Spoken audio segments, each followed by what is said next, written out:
Welcome to The Explainer. Today, we are diving into the story of Zion's Camp. It was a 1,000-mile rescue mission that by pretty much every external measure was a total failure. But, as we're about to see, its real purpose was something so much deeper. So, let's get into it. These are the words of Joseph Smith, the founder of the Latter-day Saint movement. And wow, you can just feel the anguish. This quote doesn't just start a story, it throws us right into the middle of a crisis. This isn't just dry history. You know, it's raw, it's human, and the stakes are clearly sky high. So what on earth could have happened to provoke a reaction like this? Well, the reason for all that grief was just brutal. A messenger shows up in Kirtland, Ohio, with absolutely devastating news from Jackson County, Missouri. Church members out there were being violently persecuted. Their homes were destroyed, people were being assaulted, and yeah, some had even been killed. The situation was just completely desperate. So with our community literally under siege, hundreds of miles away, the big question was, what do we do?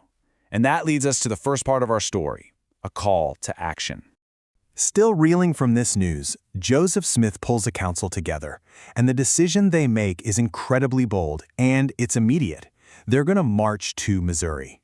This group, which would become known as Zion's Camp, it wasn't an army setting out for a fight. No, it was a rescue mission, carrying supplies and aid for their people who were suffering.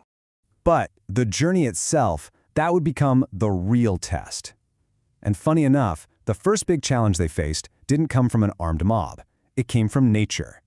And this one encounter would reveal a really deep, guiding principle for the entire trip.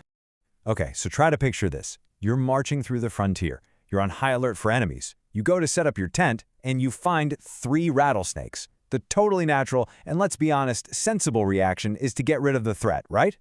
So of course, that's exactly what the men in the camp got ready to do. But then, Joseph Smith stops them. He sees this as more than just a threat. He sees it as a teaching moment. What could possibly be more important than their own safety right then and there? And here it is, the core of the lesson. He's challenging them to rise above their own kind of venom, their own violent impulses. He was basically arguing that if you want the world to be a more peaceful place, you know, the whole lion and the lamb thing, that change has to start with you. So instead of killing the snakes, they carefully move them across a creek. But here's the kicker. Did the men really get the principle, or were they just blindly following orders? To find out, Joseph later shot a squirrel himself, and the men didn't even hesitate. They cooked it so the meat wouldn't be wasted, and that proved they understood the idea, don't destroy things needlessly, and not just a specific example with the snakes. But you know, not everyone picked up on these kinds of subtle lessons so easily. And that brings us to another critical story from the march, one that draws a really sharp line between 2 very different ideas, faith and presumption.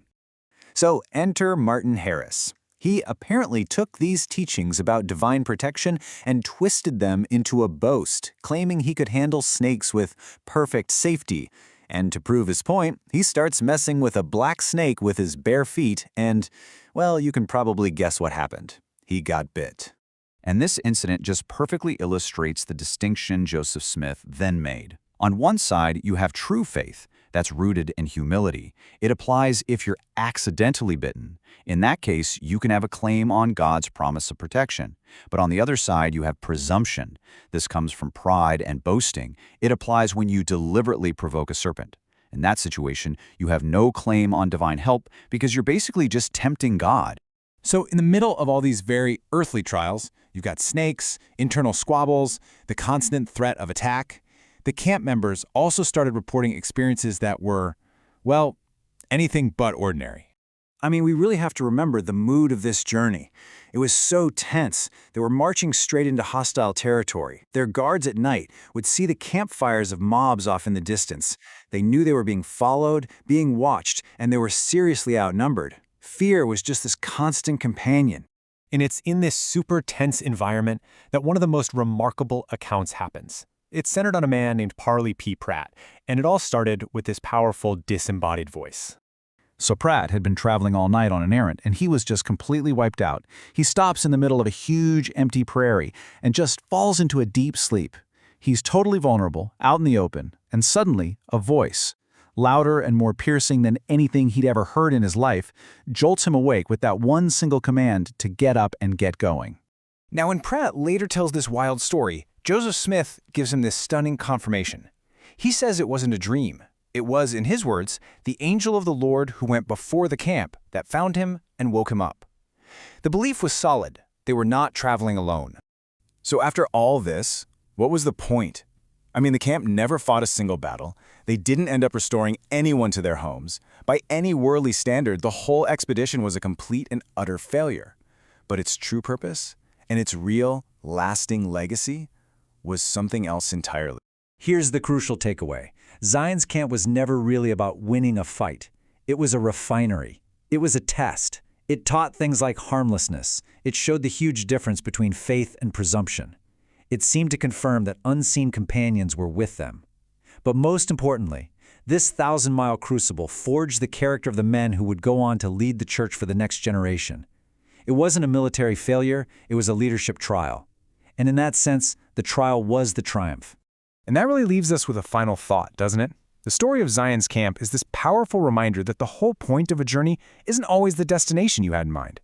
So it makes you ask yourself, what failed journeys in our own lives were actually the moments that really forged our character?